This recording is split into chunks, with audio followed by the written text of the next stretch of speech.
Hi, this video is intended to help you access My AVID and more importantly, AVID Weekly. The first thing you're going to want to do is go to my.avid.org. This is the password protected portion of the AVID website. You need to have a login, username, and password for accessing this account. And if you do not currently have current credentials for My AVID, you need to contact your district director and he or she can help get you logged into My AVID. Once you go to My AVID and log in, you'll come to a page that looks something like this. It'll have a banner very similar to mine. It will not have the admin tab. And you'll see some quick links for some resources. I really encourage you to dig into the resources section of the My AVID website. But really today I want to focus on the My eLearning portion. By clicking on the My eLearning portion of the website, it will take you to a page that looks something like this. And you should have the 2021 AVID Weekly. It may include your district or school name here in addition. But when you click on that, it'll take you to another page that has some recent announcements and kind of the splash page for the AVID Weekly. And I want to walk you through these 4 pieces of AVID Weekly here today. First, let's take a look at the articles and lessons intro page. We will come back and look at the blended learning toolkit later on, but you can see that we have our first semester articles, September through December, linked here, and then our current articles for January and February linked here. And you can see also that we plan to add articles in March through June as well. So we're going to just click on September through December articles. And we'll point out here at the very top that many of our digital digital templates include 4 different versions so that you can use them with whatever it is you are most commonly using in your school or district. So we have a available PDF, we have Google Docs, Word files, and then Mac pages as an option as well. And you can see down here that we offer all 4 versions for those templates. I'm going to take us to October 1st. September, October, November, December, each month is fundamentally the same, and we're going to look at October. The one notable difference is that in September, we only linked our articles as PDFs, and in October, we started linking them as both PDF and Google Docs. So if you wanted to download the PDF and share it with students, you could do it that way. Or if you wanted to upload it to your Google Classroom and have students be able to read and annotate using Google Docs, you have it easily accessible that way as well. So let's look at this top row. We have the article files. I'm going to just click on the PDF version and it'll download in my tab. And we open it up. This one is about ancient teeth that show epidemics that began further back in history. This is from the Washington Post in July. It's a 4-page article. It's written at a Lexile level of 1400, so it's a pretty high Lexile level. And we'll talk a little bit more about that in a minute. But you could simply download this article, share it with your students via Canvas or Google Classroom, and they could read it. Or as I said, you could download it as a Google Doc, and they could read it online and use the annotation tools there. In addition, many of our, each month we have about 4 articles that have associated lesson plans. So this is a PDF of the lesson plan. And it is a 5-page lesson plan. It outlines the AVID critical reading process, our 3-part reading process before, during, and after reading, or activate, engage, extend. You can see it was written at the advanced level for focus areas of science, social studies, and STEM. And you can see here that it identifies our learning objectives, essential question, and kind of has a walkthrough of how to utilize this text and the associated reading strategies. So you could just kind of use it as is. As I mentioned, it was written at the advanced level, so this article was at a 1400 Lexile, so this is for students in grades 10 and above. So it's a high-level article. I'll identify some additional functions around this reading level in a minute. As I said before, it's associated with the science, social studies, and STEM content. So you can see here, as a teacher, you can quickly scan through and find content areas that may align with what you're teaching. So you can do a quick scan there.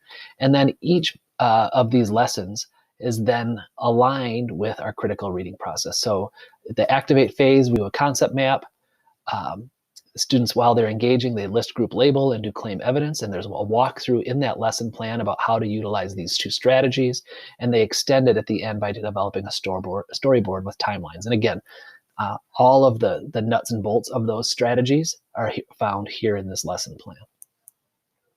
So as we scroll further down, you can see that we had 2 articles that were written at the advancing level. So those, again, are for students in grades 10 through 12.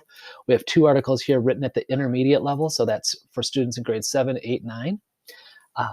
And again, we have a variety of templates that they can use and direct lesson plans there. As we scroll down, we see each month we have at least 1 article written for EL students. This is written at the foundational level. So it's a 5th grade, 6th grade reading level. And if you have students who are early readers, this may be too much for them, or you might have to give them some additional support and scaffolding around maybe having read aloud or utilizing some additional tools to help them access the text. Each month we also include a video that students can watch and do some reading, the reading strategies alongside it. We have some images, so you want to do an image analysis. There's files here with images. And then we usually have somewhere around 6, 7, 8 additional articles written at multiple levels. And here you can see a couple of intermediate, a couple of advancing, and 3 foundational articles, different content areas. And again, all of them are available as Google Docs or PDFs. And last but not least, every month we have a synthesis question. This one's written at the 2 viewpoints about Kamala Harris as a good running mate for Joe Biden, and students could read the 2 different viewpoints and have a discussion, debate, Socratic seminar around that. And so that happens every month. And so we have a variety of tools and resources available for you every month to be able to engage students in reading. The articles here are all written by reputable news sources. So the Washington Post, New York Times, etc., provide the foundation for many of these articles. All right. So let's take a look at readability. So I'd mentioned readability before. If you are interested in finding out more about how we level our articles, this is simply just a 1-pager on our readability process. And so you can dig in here and you can see, again, here's what the grade level bands are associated with our 3 different reading levels: foundational, intermediate, and advanced. And you can see associated lexiles over here. And what I want you to take into note, I should say, is that we utilize a variety of reading tools, leveling tools, to determine this reading level. So it's not just a straight lexile. We use a variety of tools to come up with a readability so that you can figure out how to best engage your students in the reading process. In addition to the readability, there's a variety of teacher resources here for you. If you wanted to do some independent learning, we have tools associated with these. If you click on this tile here, it will take you to a Nearpod where you can do some self-paced, self-directed learning around Wicker or focused note-taking or the critical reading process. So this is just tools for you. It also can tell you more about our blended learning toolkit, which I'm actually going to jump back to and share with you right now, at least in a quick view of what's there. So if we were to click on the blended learning toolkit down here, you can see on our splash page that there's a variety of ways that we're engaging in blended learning: curating learning, differentiation, learning together, doing thinking, making thinking visible. That's where I'm going to start. So if we just take a look at making thinking visible, we have tools that support bringing thinking to life, organizing our thoughts, accessing prior knowledge, and building schemata. And so, for example, if you wanted to have students use Jamboard, but you've never really figured out, you never used it, you can click on this link and it's going to take you to a Google for Education kind of video about how to get connected with the Jamboard app, how to utilize it, etc.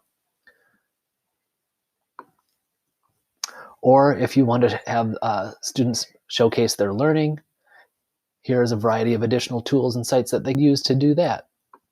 Screencast, Explain Everything, Seesaw, Book Creator, all sorts of tools.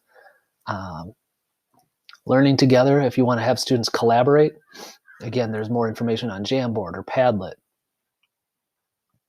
Vialogs, and Flipgrid. So each time we do this, there's lots of different tools available to help you with this. If you are interested in using, let's say, for example, you downloaded this article, but you wanted students to read collaboratively, maybe you want to use Kami, you could click on this, and this is a one-pager that we've created about Kami with a variety of links in it on how to get started, as well as some links from Kami about how to utilize this tool. And so you can create a collaborative reading space for students to be able to read and annotate and see the reading and annotation notes that others are doing as well. So lots of great resources and tools here as you think about engaging students in blended learning, whether you are seeing them regularly in a face-to-face environment or if you're in an entirely virtual environment. We need to find ways to engage students in that learning process. The last piece here is professional learning. And so if you're interested in finding out more about AVID professional learning, we have tagged our Summer Institute Digital XP dates here. We talk about AVID Elevate XP, our 2-day training, virtual online, and the content that's covered there. And so if you're interested in engaging in more professional learning, you can simply kind of find out more about it in that professional learning tab. But most importantly, I want you to utilize these tools, this AVID Weekly tool. Again, here's our January article. We have 5 articles written at multiple levels here. Again, a variety of reading strategies that can be used, lesson plans to support the work that's happening. And all of these are pretty timely. We work very hard to make sure that they're timely to and broad at the same time. Timely to the content, that things that is going on in the world today, as well as broad, where we have a variety of content areas being recognized at that and covered at that same point in time. So your challenge today is to go in and find an article and use it with your staff.